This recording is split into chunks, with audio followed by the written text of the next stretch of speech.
Hoje eu quero falar com vocês sobre catatonia no autismo. Estudos mostram que de 12 a 20% das pessoas autistas desenvolvem catatonia e, infelizmente, isso é pouquíssimo falado. Oi, eu sou a Janaína, também conhecida como a Pinava. Eu recebi meu diagnóstico de autismo há 2 anos atrás e desde então eu venho estudando bastante para tentar me entender e venho compartilhando esses estudos que eu tenho feito aqui no canal. Esse é um assunto que eu já tentei gravar 3 vezes antes, mas eu não consegui gravar porque é um assunto que me afeta muito emocionalmente. E toda vez que eu parava para estudar sobre isso, eu ficava com o meu emocional muito abalado. Então, hoje eu vou compartilhar, né, esses estudos que eu fiz, mas também um pouquinho da minha história relacionado a alguns sintomas da catatonia que eu venho tendo e o que eu fiz para conseguir, né, melhorar, para tentar sair desse estado. Eu falei em outros vídeos, né, sobre o burnout autista, sobre a inércia autista, e eu fiquei estudando um pouco mais a fundo sobre esses assuntos também, seguindo outros autistas que falavam sobre isso. E eu percebi que muitos deles começaram a falar sobre catatonia.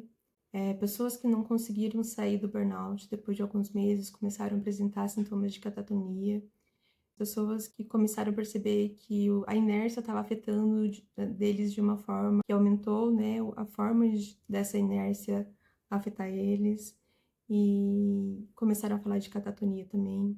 E no início eu não dei muita atenção, porque o que eu conhecia sobre catatonia era pessoas que ficavam totalmente sem se mexer, que ficavam anos sem se mexer, né?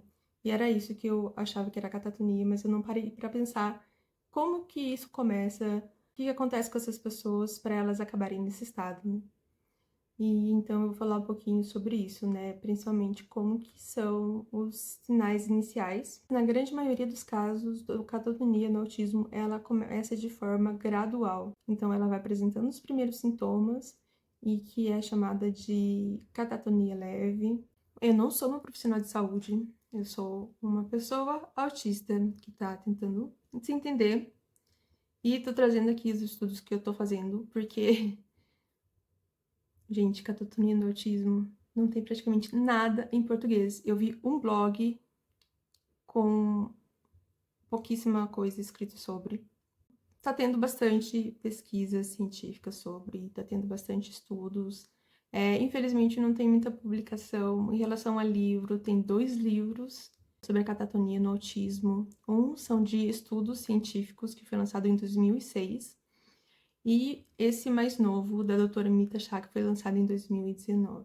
Então, assim, vou colocar todos os links na descrição para quem quiser entender mais, quiser saber da onde que eu peguei essa informação. Vai estar tudo na descrição. Então, o que é a catatonia? Então, segundo o CID-11, a catatonia é uma síndrome de distúrbios, principalmente psicomotores, caracterizadas pela co-ocorrência de vários sintomas de diminuição, aumento ou anormalidade da atividade psicomotora. A avaliação da catatonia é complexa e requer observação, entrevista e exame físico. A catatonia pode ocorrer no contexto de outros transtornos mentais, como esquizofrenia ou transtornos psicóticos primários, transtornos do humor, transtornos do neurodesenvolvimento, especialmente no transtorno do espectro do autismo. Ela pode se apresentar de 2 formas: a forma acinética, onde a pessoa não consegue se mover, ou ela pode ser a hipercinética, que a pessoa fica muito agitada, se movimentando além do normal. Ela pode durar de alguns minutos, horas, nos casos mais severos, pode durar semanas, meses, anos. Então eu vou estar trazendo nesse vídeo estudos que foram feitos pela doutora Lorna Wing e pela doutora Amita Shah, que foram as pioneiras no estudo de catatonia no autismo. A doutora Lorna Wing, para quem não conhece, foi ela que disseminou os estudos sobre a síndrome de Asperger, né, que hoje a gente conhece como autismo nível 1. E sobre a catatonia também, né? Ela e o marido dela eram psiquiatras e tinham uma filha autista que desenvolveu a catatonia. Eu vou falar também algumas coisas do livro Autismo, Catatonia, Shutdown and Breakdown, da doutora Amita Shah. É um livro relativamente recente, que lançou em 2019. Então, a doutora Amita Shah, ela compartilhou nesse livro, né, os estudos e pesquisas que ela fez por mais de 30 anos trabalhando com autistas e as pesquisas que elas fizeram relacionadas à catatonia. E nesse livro ela fala a importância de reconhecer os primeiros sinais de catatonia. Infelizmente, muitos dos sintomas da catatonia também são sintomas do autismo, então é muito difícil de diagnosticar a catatonia em autistas, principalmente quando a catatonia ainda está numa forma inicial, que ela é dividida entre leve, moderada e severa. Então, ainda no nível leve e moderado, é muito difícil de diagnosticar em autistas, porque muitos profissionais veem como sintomas do autismo. E lá ela fala assim que é super importante ver se teve uma piora significativa nesses sintomas. E segundo a doutora Amita Shah, a catatonia no autismo, ela começa de forma gradual. Então ela começa com poucos sintomas e de uma forma mais leve. E que, se não tratado em tempo, pode chegar à catatonia severa e que se torna algo muito mais difícil de se tratar. E que, quando tratado no início, pode ser revertido. E na forma mais severa é muito difícil de ser revertida. E aqui ela deixou uma lista, né, desses sinais para a gente ficar atento e para identificar logo no início. E quem assistiu os meus vídeos do burnout autista e inércia autista, que eu vou deixar linkado aqui na descrição para quem quiser ver, vai ver que tem alguns dos sinais que eu falei lá. Então, aqui ela fala aumento da lentidão. Isso pode se aplicar a movimentos, ações e a fala. Deterioração em qualquer aspecto do funcionamento das habilidades. Redução acentuada na fala ou até mesmo o mutismo completo. Aumento na passividade. Tornar-se mais retraído e menos comunicativo. Declínio no desenvolvimento e nos interesses, dificuldade em iniciar ações e dificuldade em parar ações. Maior dependência de comandos, tanto comandos físicos, né, ou estímulos físicos ou verbais para o funcionamento. Dificuldade em cruzar limiares e completar movimentos. Então, por exemplo, se tiver uma linha no chão, a pessoa pode ter dificuldade de conseguir cruzar aquela linha. Ela vai parar e não vai conseguir cruzar e vai ficar tentando cruzar e talvez não consiga. A mesma coisa com portas. Às vezes a porta de algum local que a pessoa precisa ir para outro local e ela não consegue atravessar essa porta. Ou talvez ela quer abrir a porta do armário e ela vai com a mão para abrir a porta do armário e não consegue. Ela volta e fica tentando fazer essa ação, mas ela não consegue. Ter breves episódios de congelamentos ou desligamentos durante ações e ficar preso em posturas. Então a pessoa quer fazer algo e ela fica congelada durante aquela ação, né? Então, por exemplo, para abrir a porta do armário ou da geladeira, ela vai abrir e fica congelada naquela postura, não consegue sair daquilo. E aumentos de comportamentos repetitivos e ritualísticos. Ela também traz 4 tipos de catatonia que ela observou em pessoas autistas.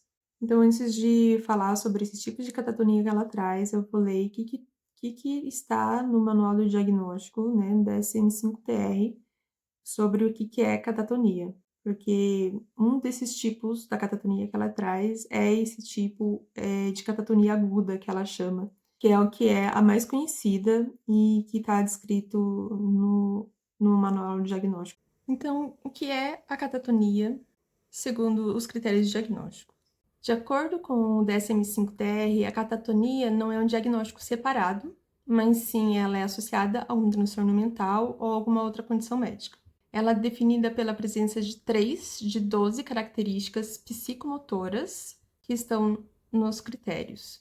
E a característica essencial da catatonia é uma perturbação psicomotora acentuada, que pode envolver atividade motora diminuída ou atividade motora excessiva e peculiar. A apresentação clínica da catatonia pode confundir, uma vez que a perturbação psicomotora pode variar de ausência acentuada de resposta até uma agitação acentuada. E a imobilidade motora ela pode ser grave, como um estupor, onde a pessoa fica totalmente sem se mexer, ou ela pode ser moderada ou pode ser leve também, de acordo com a doutora Mita Shah, mas no DSM-5 diz grave ou moderada.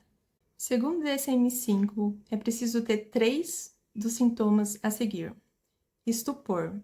O estupor é quando a pessoa começa a ficar super devagar, muitas vezes até imóvel. E ela acaba não conseguindo se relacionar com as pessoas ao redor, com o seu ambiente. Gente, tô aqui editando o vídeo e eu vou colocar uma parte de uns vídeos que o Departamento de Psiquiatria da Universidade de Rochester fizeram sobre catatonia. E o que eu achei legal dos vídeos dele é que eles colocaram exemplos de catatonia de nível moderado. Porque a maioria dos lugares que eu vi, assim, eles colocam de nível grave, né? Então aqui eles colocaram de nível moderado, que dá pra gente ter uma noção melhor de como que é a catatonia. Antes de chegar naquele estágio onde as pessoas ficam sem se mexer por muito tempo. Eles têm uma playlist onde eles colocam cada exemplo de sintomas que estão listados no CID-11, porque no CID-11 tem mais sintomas do que o DSM-5. Stupor. Hi, Tom. Dr. Oldham here. Nice to meet you. Yeah, nice to see you today. How are you? Good. Excellent. I'm glad to hear that. Here, the patient sits abnormally still, moves slowly, and does make eye contact with the examiner, but interacts briefly. We would score this as a 1. Catalepsia é quando, se alguém mexer na pessoa, por exemplo, a pessoa está com o braço aqui, alguém coloca o braço dela aqui, ela vai ficar com o braço parado aqui. E eu coloquei na ordem que estava lá, mas eu acho que essa ordem é meio confusa. Porque tem a postura também, que a gente vai ver ali embaixo, tem algum número. A postura, ela é quando a pessoa fica parada numa postura congelada, né, paralisada, numa postura que geralmente contra a gravidade. Então, a pessoa vai ficar paralisada com o braço aqui em cima. Isso é uma postura. Uma coisa que eles falaram que é muito comum na postura é a pessoa ficar deitada, só que com a cabeça para cima, com a cabeça não encostando na travesseira, então ela fica com o pescoço levantado. É uma postura que é comum de ver as pessoas na cama, nessa postura. E a catalepsia é quando se a pessoa tá num estupor ou tá numa postura, se você mexer na pessoa, ela tá com o braço aqui, você levanta o braço, ela vai ficar com o braço aqui, mesmo contra a gravidade, de uma forma super desconfortável, mas ela não vai conseguir se mexer. E eu vou pôr umas fotos antigas aqui. Quando começaram a fazer vídeos e fotos de estudos de catatonia, que acredito que foram nos anos 50 e 60, que são, né, fotos de catatonia clássica, assim. Flexibilidade serosa é quando a pessoa ela apresenta uma certa resistência. Se outra pessoa tentar mover ela, ela vai ter uma resistência, assim. Então, isso chama flexibilidade séria ou serosa. O mutismo, né? A pessoa não consegue falar ou vai falar muito pouco, baixinho. E geralmente, quando ela tá paralisada em alguma postura, a pessoa geralmente não consegue falar. O negativismo é quando a pessoa se opõe àquilo que foi pedido dela. Então, por exemplo, se você pede para ela deixar o braço dela solto, o braço dela vai acabar ficando rígido e vai ser difícil de mexer. Maneirismos são movimentos meio estranhos, meio que ritualísticos, É diferente da estereotipia, né? A estereotipia são movimentos repetitivos, que é muito comum de ser visto no autismo. E o maneirismo são repetições de movimentos. Agitação, isso geralmente é tipo para catatonia agitada, onde a pessoa vai ficar ou dando voltas ou fazendo um movimento estereotipado assim muito excessivo de uma forma que não é normal, não é o comum daquela pessoa fazer os movimentos. Caretas. Então a pessoa vai começar a ficar presa em caretas ou fazer caretas de uma forma estranha que é inapropriado para aquela situação, assim. Não é uma careta tipo para brincar ou para mostrar alguma expressão. É realmente algo que não tem a ver com a situação.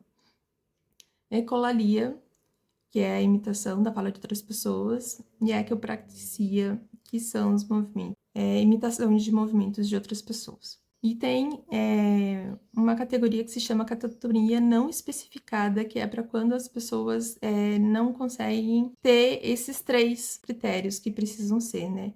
Então, se a pessoa está tendo, obviamente, está tendo características de catatonia, está ficando muda, ou está ficando imóvel, mas não consegue ter todos os critérios, pode ser usado esse critério aqui, que geralmente no autismo, muitas pessoas no autismo que não têm todos os critérios acabam utilizando esse critério. O CID-11 ainda apresenta sintomas adicionais, né? Então, o CID-11 coloca o olhar fixo, né? Que é uma pessoa que fica um olhar com um piscar diminuído e muitas vezes com os olhos bem abertos. A ambitendência, que é um movimento que parece a pessoa estar presa, indecisa, que ela fica tentando fazer um movimento e não consegue, e ela fica várias vezes até conseguir fazer esse movimento. A verbigeração, que é uma repetição contínua de palavras ou frases, sentenças, sem muito nexo, é diferente da ecolalia. Então, a rigidez, a pessoa ela fica com uma rigidez muscular muito forte e ela apresenta uma resistência. Então, as pessoas tentam mexer ela assim e ela fica parecendo que ela fosse de chumbo. E aumento da atividade psicomotora, tem alguns itens. E se tiver mais de um item, ele conta como um só. Que é a hiperatividade extrema. Então, a pessoa fica muito agitada, às vezes ela fica andando em círculos, ela fica pulando. Pode ser algumas outras coisas também, né? Impulsividade, e de repente ela faz um movimento inadequado ou alguma coisa que parece uma provocação.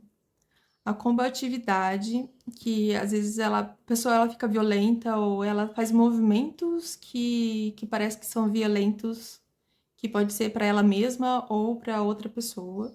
E o CID-11 ele comenta também que geralmente isso pode acontecer por horas, né? Às vezes dias, às vezes semanas. Tem gente que fica num estupor que dura anos, assim. Mas se acontecer por pelo menos 15 minutos, já pode ser considerado catatonia também, né? Um sintoma qualificador pro diagnóstico. A catatonia, no contexto do autismo, ela é muito complexa de entender e definir, principalmente porque tem muitos sintomas que são sintomas do autismo. E para esse, a doutora Mita Shah fala no livro dela que é bem importante ver se houve um aumento dessas características, como a estereotipia, o negativismo, ecolalia, ecopraxia, né? Então, se teve aumento, ou se a pessoa não tinha essas características, começou a ter, se ela passou a ter essas características junto com outras características da catatonia também. Né? E aqui ela também fala no livro, ela fala assim que a definição da catatonia no DSM-5 é ainda problemática e causa dificuldades práticas na hora de diagnosticar a catatonia no autismo. Que das 12, 7 características são características comuns no autismo, né? E que se os médicos usarem essa definição da catatonia no DSM-5 para pessoas autistas de uma forma rígida, ela pode deixar de diagnosticar catatonia em autistas e provavelmente só vão diagnosticar os casos mais graves, que daí já é difícil de tratar, e que apresentam o estupor, a flexibilidade serosa, o mutismo e as posturas, né? E que ela fala que nem todas as pessoas que apresentam catatonia apresentam esse tipo de sintomas no autismo, principalmente no início. E ela fala também que o mais importante de tudo é que os médicos não vão reconhecer a deterioração, né, que vai acontecendo no autismo relacionados à catatonia e que muitos indivíduos de alto funcionamento apresentam tipos de catatonia episódica ou de desligamentos, os shutdowns intermitentes, né, de formas esporádicas, dependendo das situações, e que isso pode não ser reconhecido pelos médicos. Então, no livro, ela classifica 4 tipos de catatonia no autismo. A primeira delas é a crônica, catatonia crônica, a catatonia do tipo breakdown, que é uma deterioração.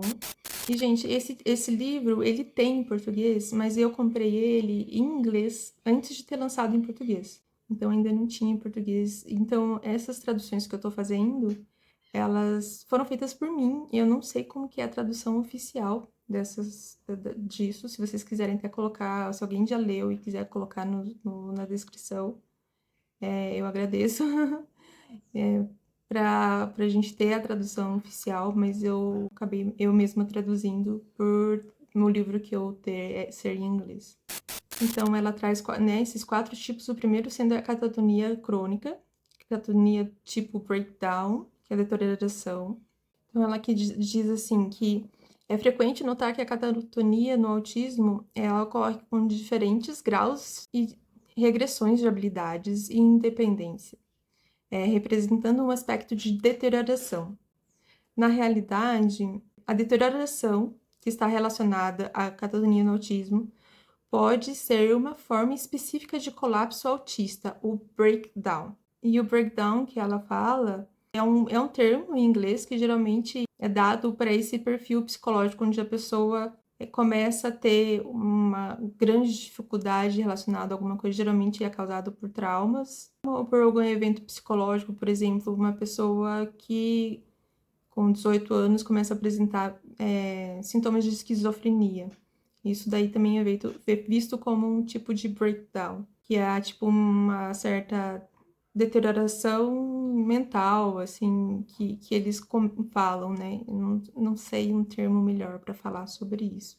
Mas geralmente é um tipo de crise que vai acontecendo ao longo tempo e que dura por bastante tempo também. Não é que nem o meltdown, que é uma crise explosiva que acontece por alguns minutos, algumas horas, e depois a pessoa volta ao estado normal. O breakdown é uma coisa que demora para a pessoa se recuperar, né? Então, o burnout autista, onde as pessoas vão tendo a regressão, ele é visto como um tipo de breakdown também.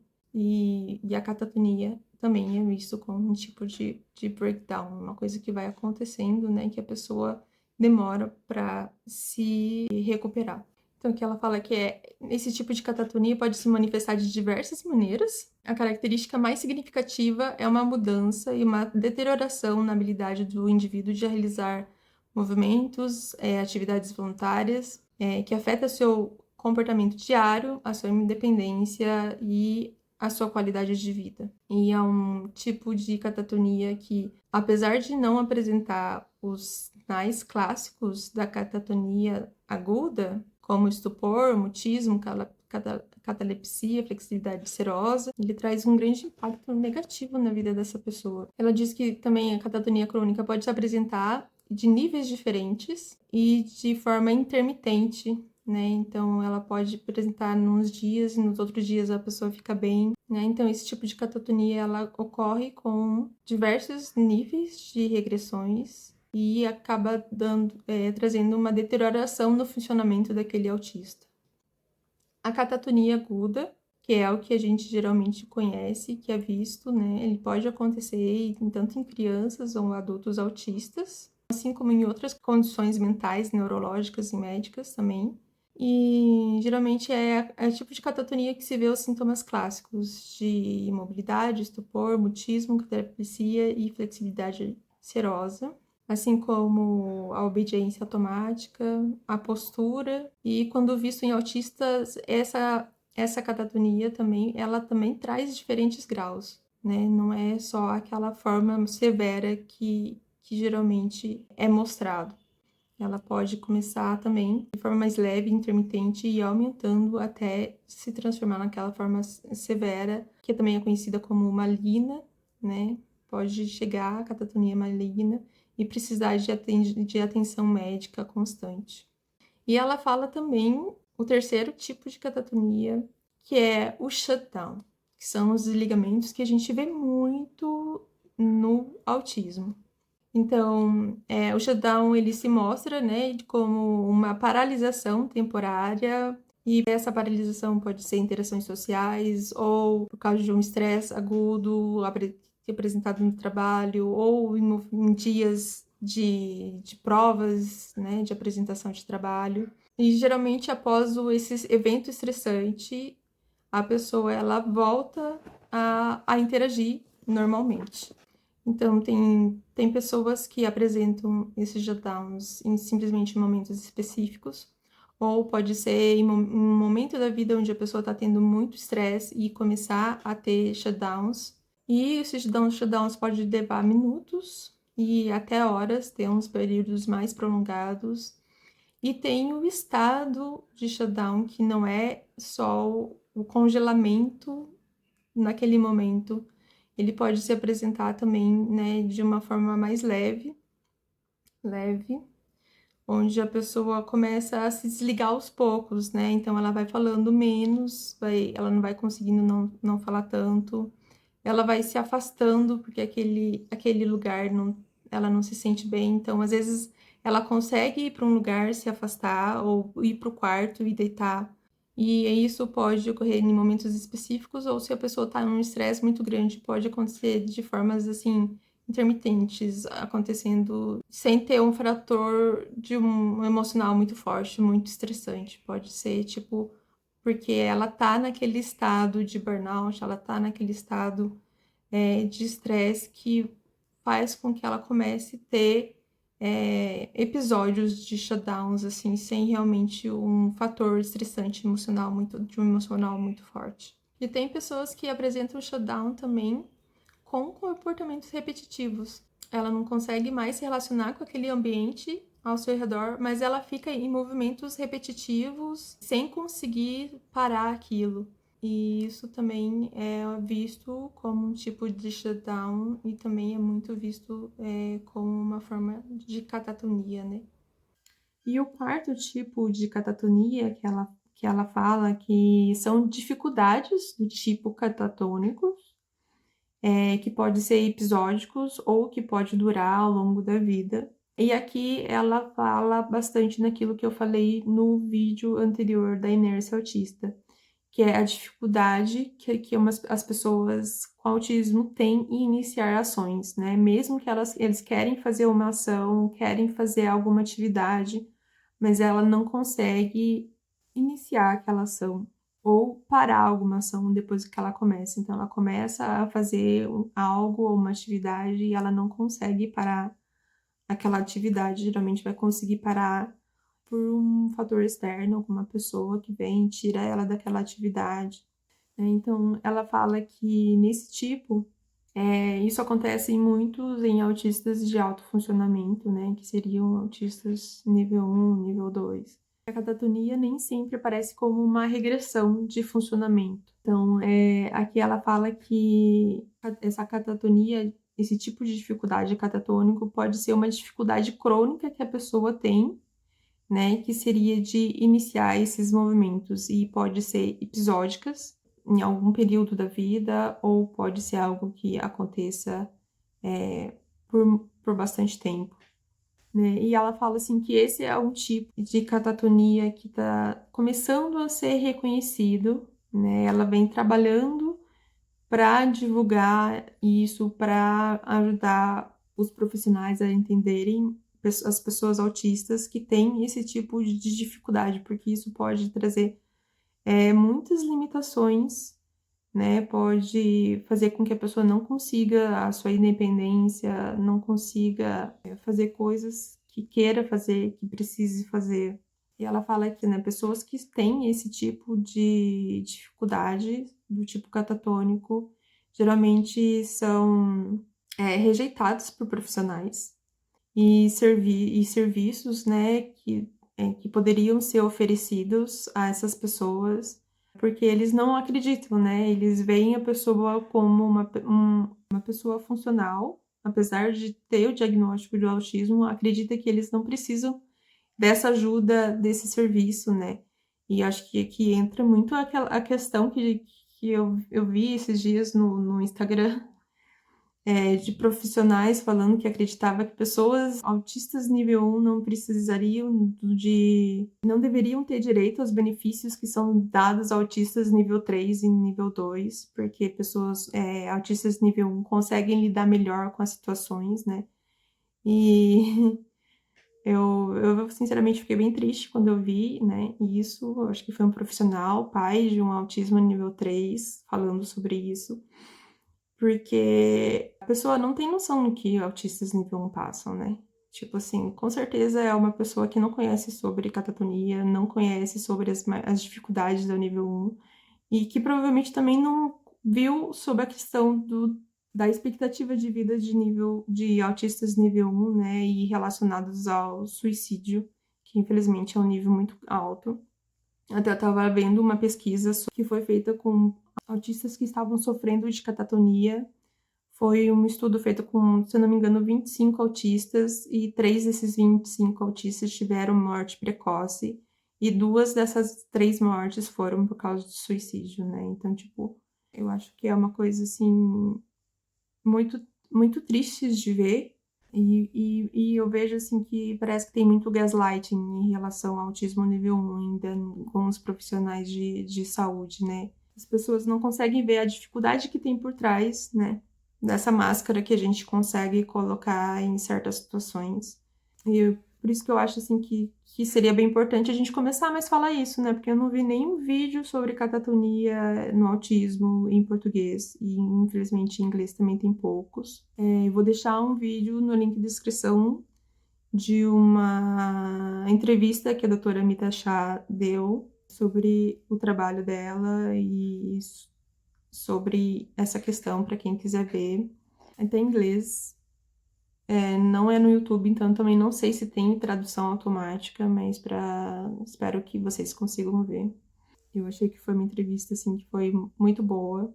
Mas o que causa, né, a catatonia em pessoas autistas? Em nível biológico, ainda não se sabe, né? Ainda as pessoas estão tentando entender. Mas ela fala que a questão principal é o estresse. Para pessoas autistas, o estresse se dá de uma forma diferente por causa das questões sensoriais, pelas dificuldades, né, de comunicação, de relacionamento.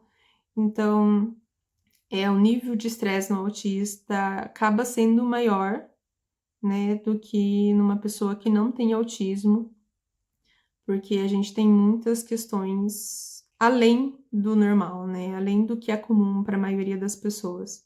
Então ela fala, mudanças pode ser um gatilho para uma pessoa com autismo desenvolver catatonia.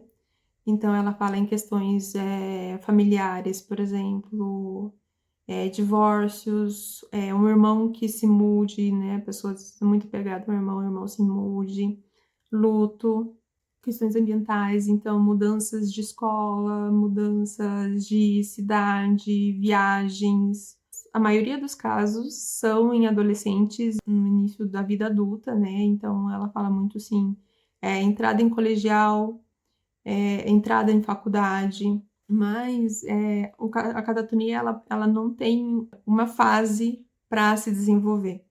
Então pode acontecer em crianças e pode acontecer em qualquer idade a partir disso.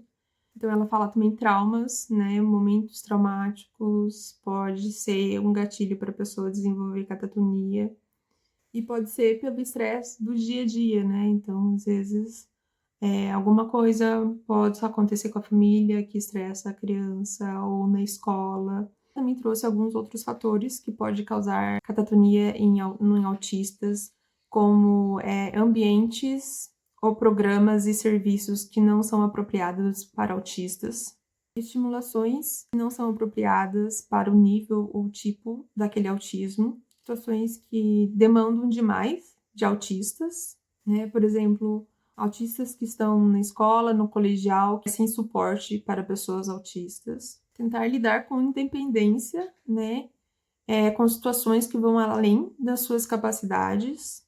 Por exemplo, morar sozinha ou longe da família. Estar em grupos sociais que acabam ocasionando muita pressão para aquele indivíduo, né? Que pode trazer uma sobrecarga sensorial, né? De barulhos, ambientes muito caóticos, ou às vezes ter que lidar com situações emocionais que a pessoa não consegue lidar, que diz também falta do diagnóstico.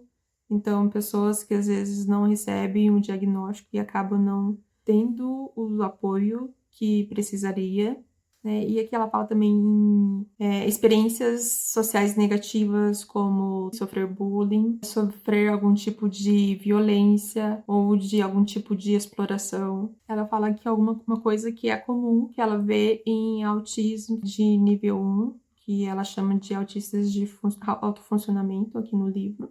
Pressões sociais, pressões em lidar com a vida adulta, se sentir culpadas e de não conseguir ter o sucesso que era esperado delas ou que elas mesmo se auto-impõem, né?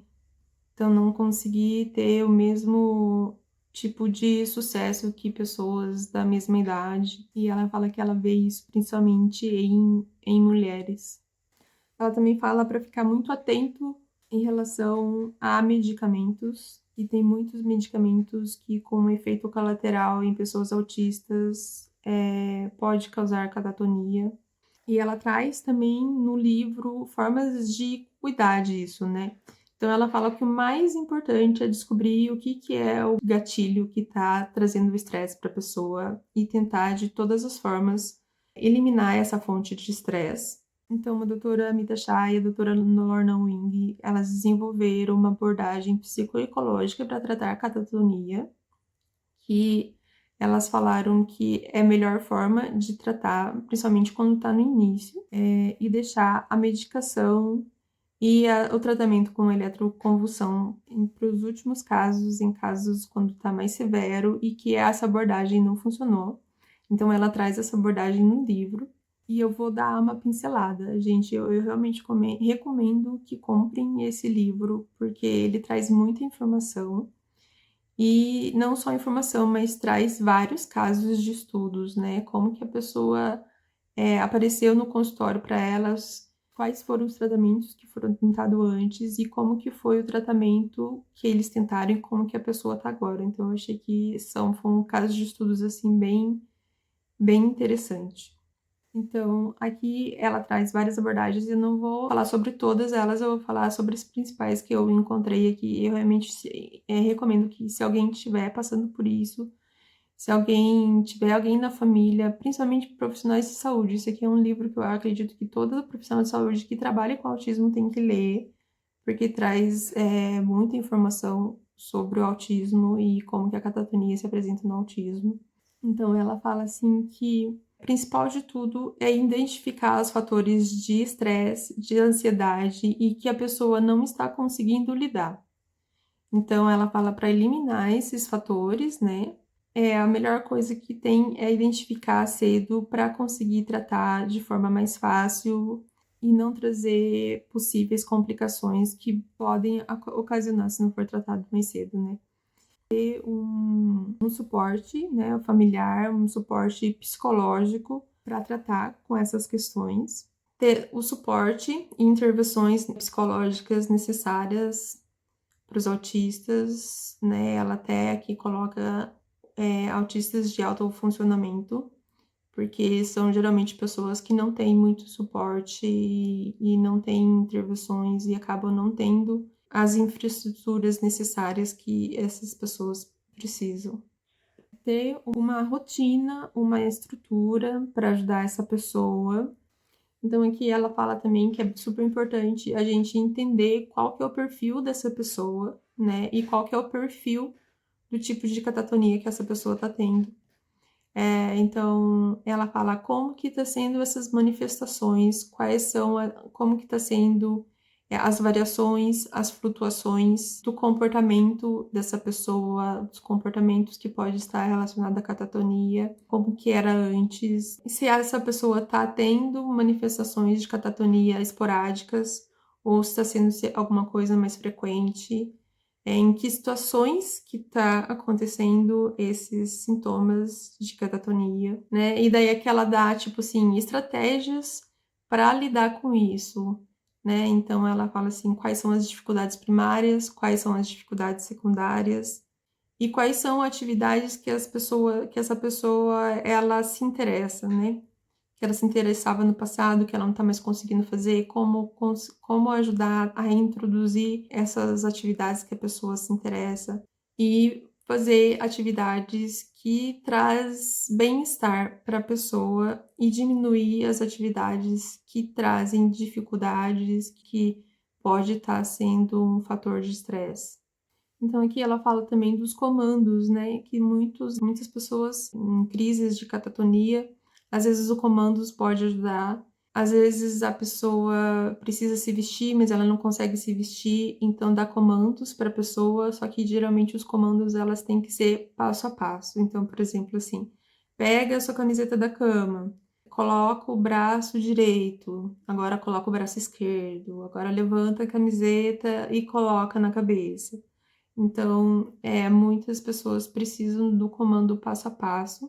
Muitos autistas acabam falando, né, de como elas não conseguem fazer nada sem comando, que a pessoa precisa estar dando comando para ela conseguir fazer. Que às vezes um comando mínimo, como chamar o nome da pessoa, é o suficiente para a pessoa voltar.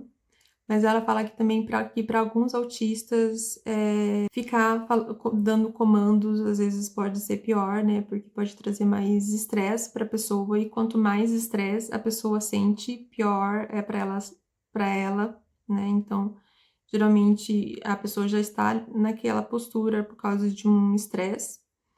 Então, quanto mais estressada, pior vai ser. Eu vi também o vídeo de um moço, né, que ele compartilhou sobre a experiência de catatonia que ele teve por alguns meses. E ele falou que para ele a questão do comando não era algo muito bom também, porque ele acabava ficando mais estressado e quanto mais estressado, mais dificuldade a pessoa tem de sair da crise de postura, por exemplo. Ele também falou que é sempre importante pedir permissão antes de tocar a pessoa, principalmente pessoas autistas, que a gente sabe que tem dificuldade de toque, né?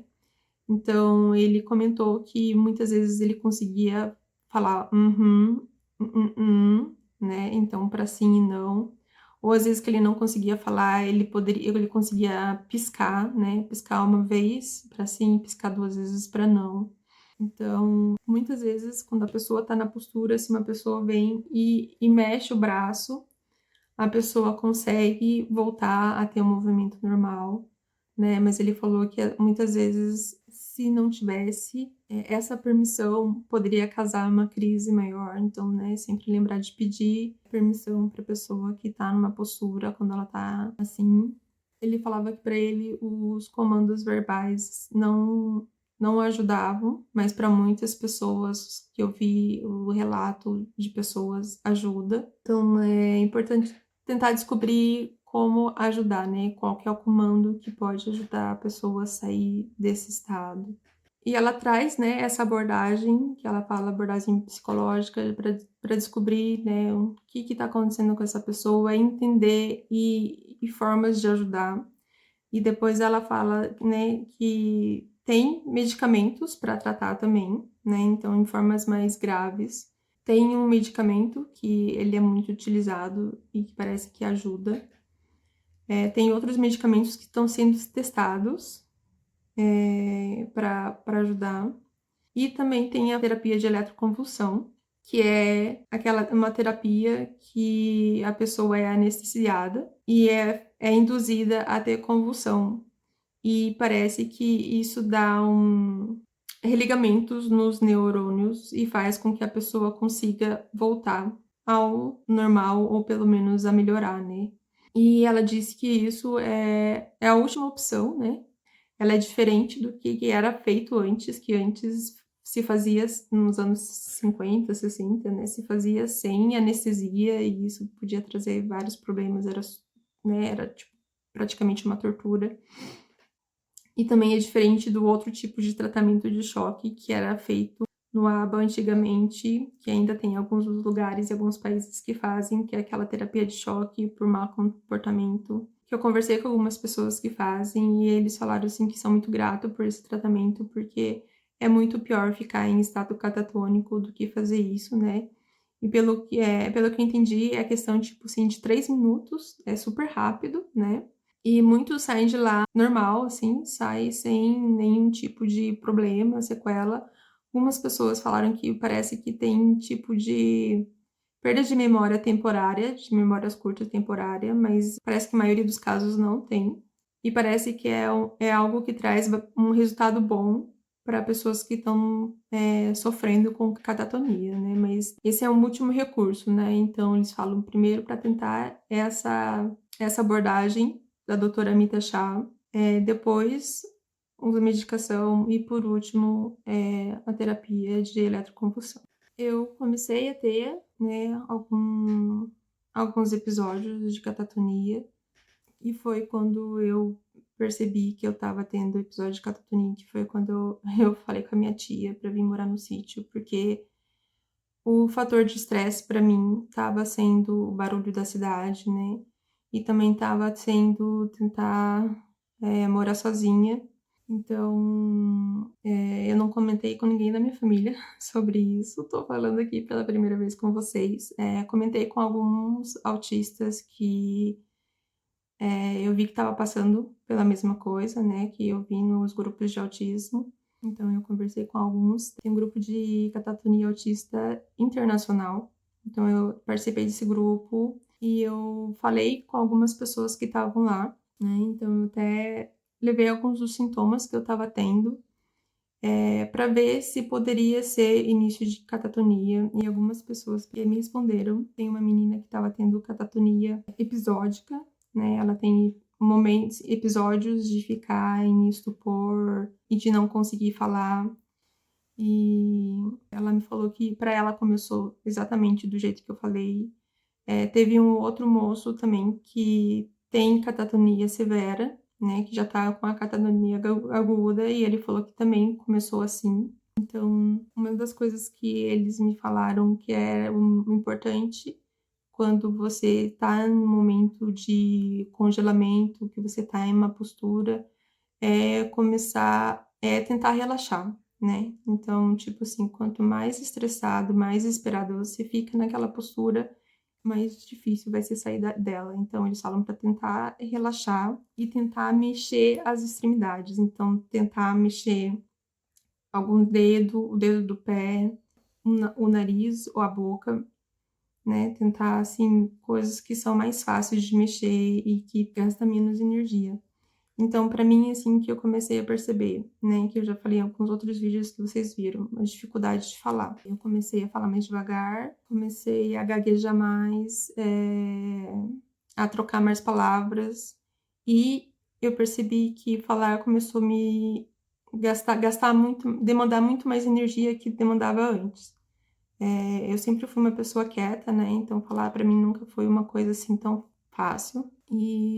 Mas eu comecei a perceber que a fala estava me demandando muita energia e eu estava gastando muita energia, me sentindo exausta depois de ficar um tempo falando por bastante tempo, né? Então, gravar vídeos para mim é uma coisa que está me demandando bastante energia. Passar bastante tempo com a minha família, que a gente fala mais também, acaba gastando mais energia. Outra coisa que eu falei no vídeo de inércia era, tipo assim, eu queria ir no mercado e não conseguia ir no mercado. Então, tipo assim, às vezes eu me arrumava para ir no mercado, chegava na porta e eu não conseguia passar da porta. Isso aconteceu várias vezes, né? E teve até um dia que eu consegui sair porque eu falei, tá, eu preciso ir na farmácia. E na farmácia não me causava estresse, que nem no mercado causava. Então eu consegui para ir eu fui na farmácia, e a farmácia era do lado do mercado. Na hora que eu fui entrar no mercado, eu também não consegui entrar, né? Eu fiquei parada na frente do mercado tentando entrar. E eu só consegui sair de lá quando eu falei, tá, não precisamos ir no mercado. Depois a gente dá um jeito de fazer as compras, depois eu peço para alguém vir comigo, né? Ou peço online, e daí foi quando eu consegui sair de lá e ir para casa. Outra coisa que começou a acontecer muito comigo também foi ficar paralisada na cama, né? E é uma paralisia diferente daquela que quando você tá começando a acordar, sabe? Que você fica naquele estado de vigília que você tá meio que acordada, mas não tá, e você não consegue se mexer. É um pouco diferente. Tipo, pra mim, eu já tava há muito tempo acordada, né? Totalmente acordada, querendo levantar e eu não conseguia me mexer. Então, eu ficava muito tempo na cama, me dando comandos para conseguir sair da cama, né? Então, levanta, se precisa levantar, mexe o seu braço, vamos, mexe o braço que você consegue levantar, e daí, tipo assim, mexe a perna, mexe o pé, porque assim, no momento que eu conseguia mexer alguma parte do meu corpo, era quando eu conseguia realmente me mexer para levantar da cama, né? Então, isso aconteceu várias vezes comigo, e ela até cita isso no livro também, como uma das formas de paralisia da catatonia. E graças a Deus agora eu não tô tendo mais nenhum episódio nesses últimos meses, né? Eu tive por algum tempo depois que eu cheguei no sítio, e o fato de eu ter eliminado os estresses, né? Graças a esse livro que eu li, que eu vi, né? Então eu saí da cidade, que eu tava com muita dificuldade com o barulho da cidade, né? Eu não tô mais tendo que me preocupar em pagar aluguel, pagar conta de luz e tal, porque eu tô morando na casa dos meus tios, e eles estão me ajudando com isso, né? Graças a Deus e a meus tios. Então, assim, graças a Deus eu não tive mais nenhum episódio, né? Então, tipo assim, eu tive também vários episódios de iniciar coisas. É uma coisa que isso, infelizmente, eu ainda tenho, né? Eu quero fazer algo, mas eu não consigo iniciar aquilo. Às vezes eu demoro bastante tempo para conseguir iniciar. Eu tenho que me preparar, às vezes são dias de preparação. É uma coisa assim que é bem inconveniente para a vida que a gente tem hoje, né? Eu tive também muitos episódios de shutdowns nesses últimos anos, onde eu ficava muito estressada e eu não conseguia me mexer, não conseguia, né, fazer muita coisa. Então, eu acabava que ficava na cama sem conseguir fazer nada. Isso de vez em quando eu ainda tenho, né? Mas graças a Deus não é muito frequente. E eu tive vários episódios na minha adolescência, principalmente de congelamento, né? E de congelar em situações muito estressantes, assim, onde eu tive o emocional afetado muito fortemente, né?